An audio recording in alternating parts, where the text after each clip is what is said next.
Bom dia a todos vocês que estão na companhia da TV Canção Nova. Agora é hora de notícias. E eu já começo mostrando para você o céu aqui de São Paulo.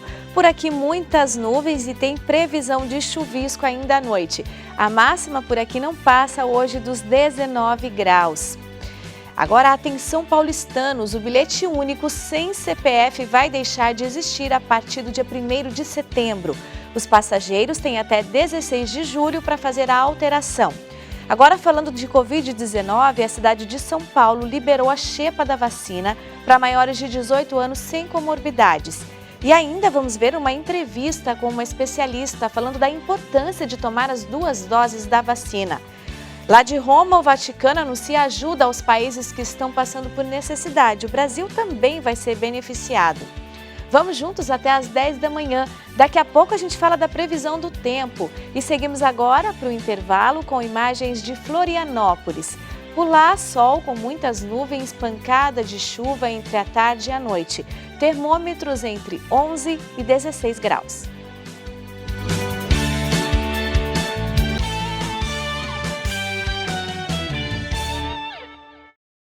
A partir do dia 1º de setembro, o bilhete único para o transporte público aqui da cidade de São Paulo, que não tiver cadastro de RG ou CPF, será cancelado.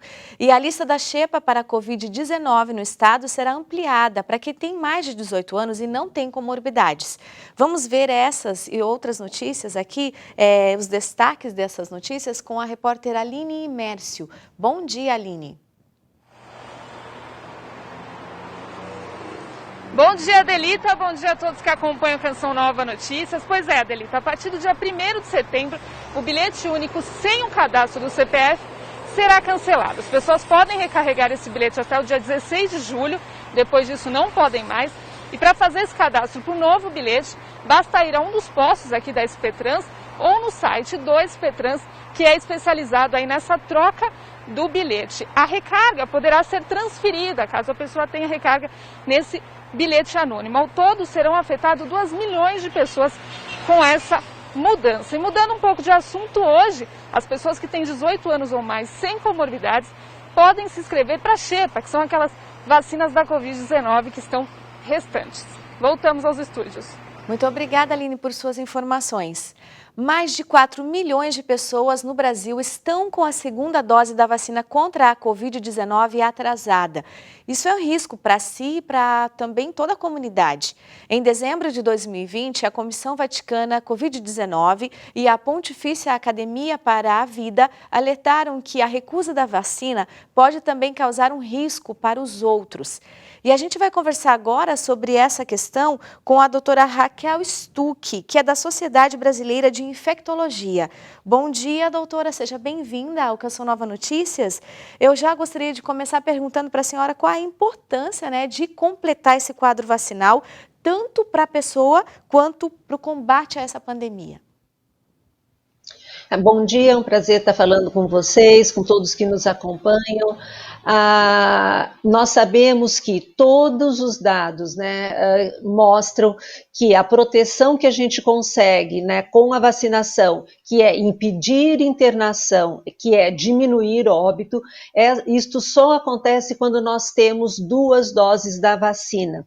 Então, e desta forma é que a gente consegue, tendo a população vacinada com 2 doses, que nós vamos conseguir diminuir a circulação do vírus. Então, é extremamente importante que todas as pessoas que não receberam a segunda dose, ou porque a vacina estava em falta, ou porque tiveram alguma dificuldade de comparecer na dose no dia agendado, que assim que a vacina estiver disponível, e resolva a sua situação para poder comparecer à sala de vacina, que faça isso o mais rapidamente possível. Os dados até de Serrana nos mostraram que o controle da pandemia, quer dizer, uma redução importante do número de casos, das internações, e lá em Serrana, praticamente não ter mais óbitos, aconteceu 2 semanas depois, mais ou menos, da segunda dose. Então, é muito importante, não só para a proteção individual, quando eu fico protegida quando eu tomei as 2 doses, mas também para a proteção de toda a comunidade, diminuindo a circulação do vírus. Doutora, tem muita gente que tomou a primeira dose, teve reação e por isso ficou com medo.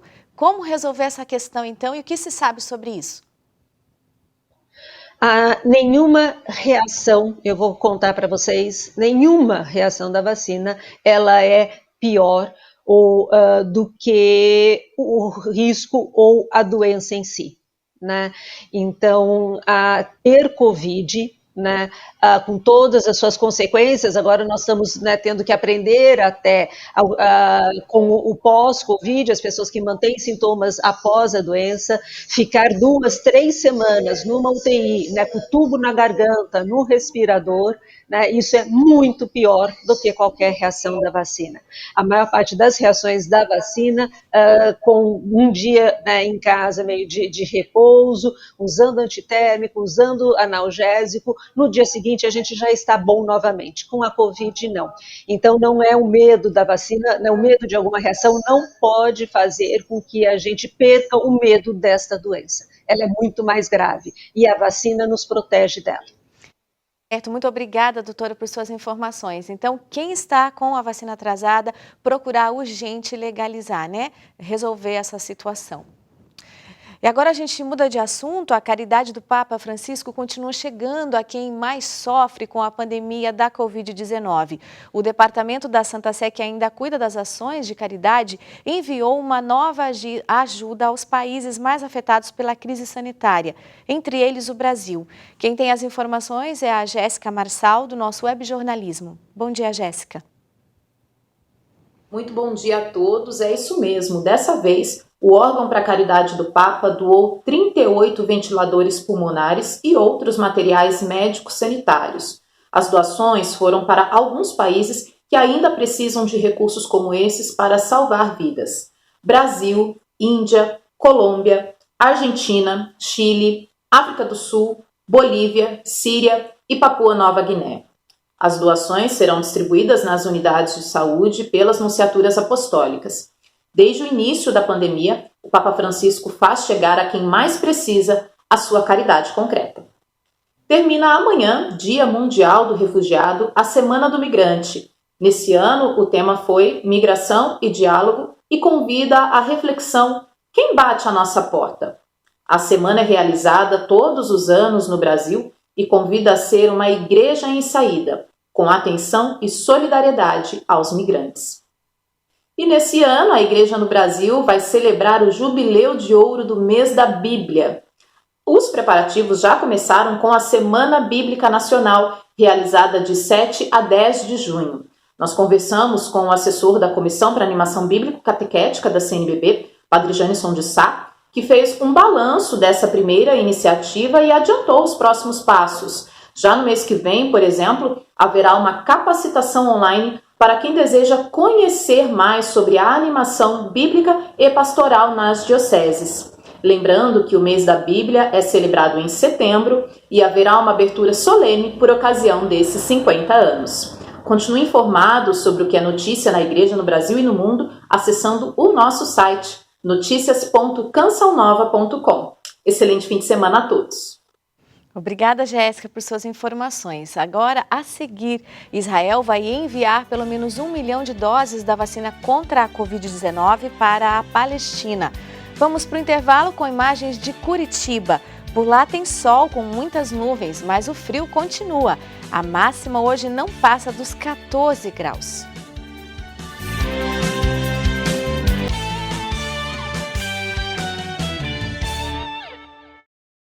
Nesta semana, o governador de Nova York suspendeu as últimas restrições da Covid-19. As informações com a nossa correspondente nos Estados Unidos, Priscila Rodrigues. Em coletiva de imprensa, o governador Andrew Cuomo anunciou que o estado de Nova York atingiu a meta de 70% da população adulta vacinada.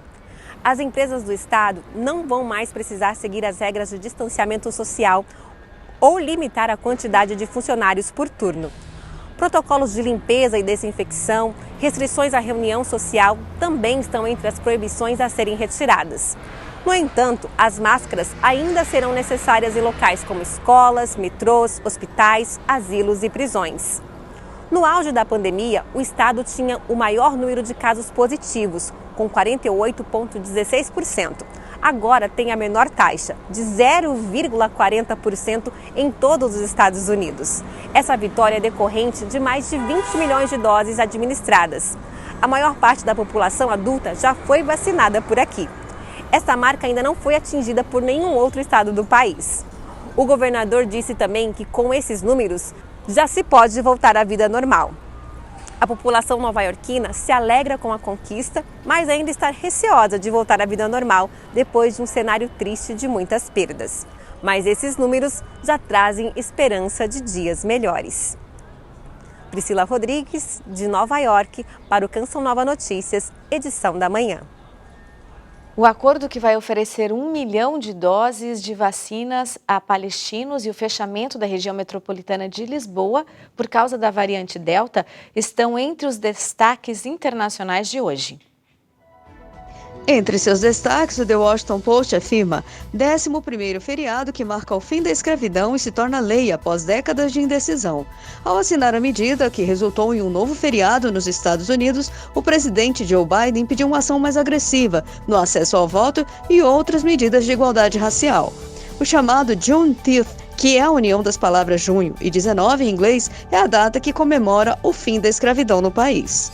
O El País destaca: a Alemanha pede máxima prudência diante da expansão da variante indiana. Autoridades de saúde preveem que a variante Delta será predominante no país no outono e lembram que uma dose não é suficiente para essa cepa.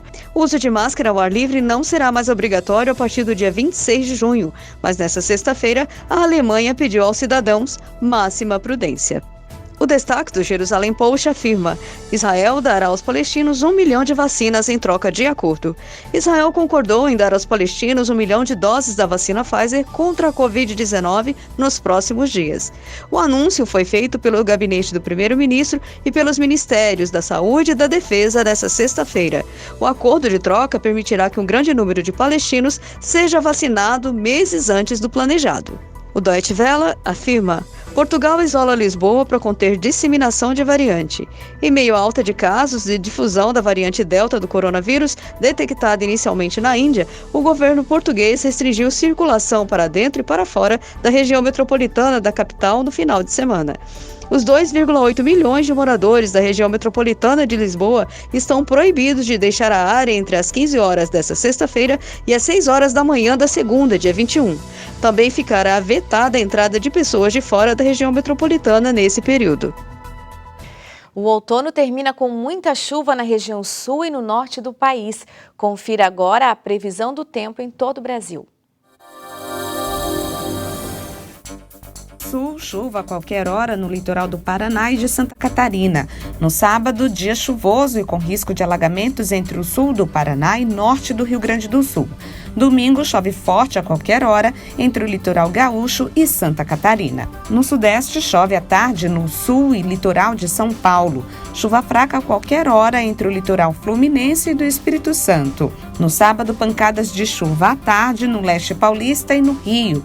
No Espírito Santo, chove entre manhã e tarde.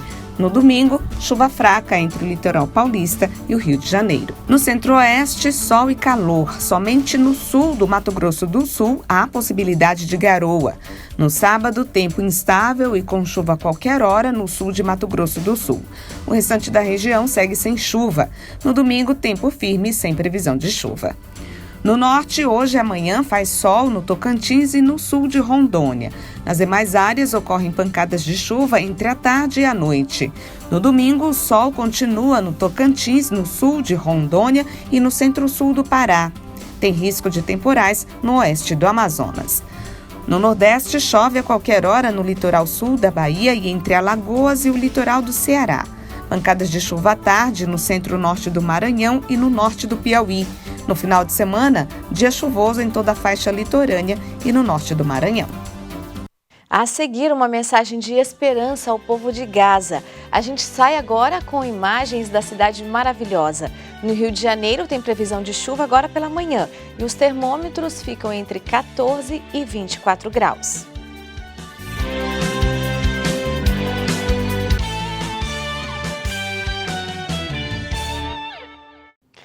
O patriarca latino de Jerusalém, Dom Pier Batista Pizzaballa, fez uma visita a Gaza e mais uma vez encorajou o povo para que não perca a coragem e a esperança.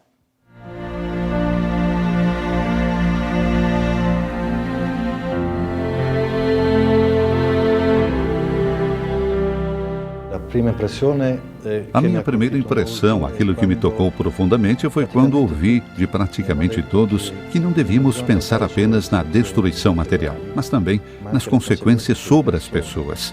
Quando me disseram, somos pessoas, somos seres humanos, e não apenas números de feridos, mortos ou vivos ou sobreviventes, ou um orçamento para os projetos de reconstrução. Isso me tocou profundamente.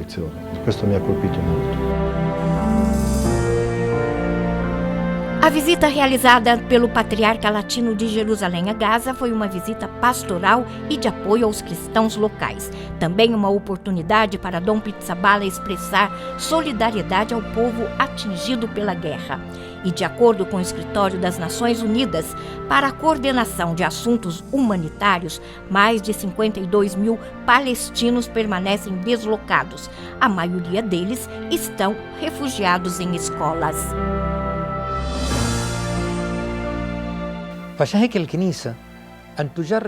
A igreja procura de todos os modos garantir oportunidades de trabalho aos jovens para que aqui possam construir uma vida e um futuro.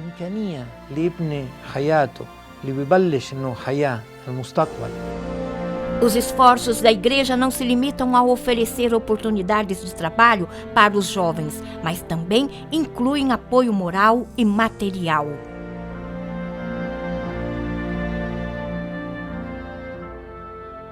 A visita de Dom Pizzaballa levou novo ânimo aos paroquianos, pois além de visitar as famílias marginalizadas e os enfermos e participar das celebrações religiosas, transmitiu esperança e confiança em meio à destruição. Aos nossos cristãos digo em primeiro lugar que não estão sozinhos. Estamos aqui, viemos para isso, para expressar concretamente a nossa proximidade. Em segundo lugar, para não perder a coragem. Percebi cansaço. As feridas da guerra ainda estão abertas, principalmente as psicológicas. Percebi que a palavra trauma é usada com muita frequência, coisa que nunca tinha ouvido antes. Um trauma muito forte. Portanto, não percam a coragem, não percam a esperança.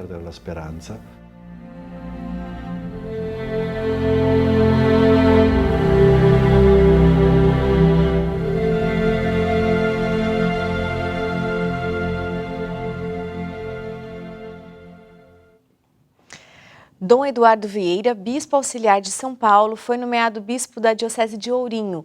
No próximo domingo será a missa de despedida aqui em São Paulo. Na Arquidiocese de São Paulo eu levo uma experiência de 6 anos de bispo auxiliar, que certamente vai contribuir no serviço, no exercício do ministério de bispo diocesano. Eu agradeço a Deus por essa experiência que poderá facilitar muito nesse tempo que eu tenho, né, para exercer o ministério de bispo diocesano. É uma alegria poder, então, poder contribuir com a igreja nesse ofício. Eu recebi essa notícia com muita alegria. O Dom Odilo, nosso arcebispo, me comunicou, né, do desejo do núncio apostólico de conversar comigo acerca da minha transferência, e o núncio, então, né, entrou em contato comigo. Nós pudemos conversar e trocar algumas palavras e depois falar com o Dom Salvador sobre a minha transferência, né, para a minha nomeação para a Diocese de Ourinhos. Eu fiquei no primeiro momento surpreso, mas também feliz, porque a gente esperava já uma transferência e isso veio de encontro a um desejo meu, e eu vou com muita alegria, respondi com muita alegria a esse convite da igreja, esse pedido do Papa Francisco.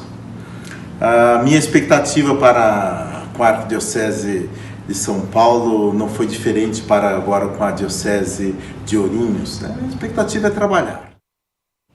A missa de ação de graças por esse tempo de pastoreio de Dom Eduardo em São Paulo será no próximo domingo, na Catedral da Sé, às 15h, com transmissão pelas redes sociais da Catedral, Facebook e YouTube, Catedral da Sé SP.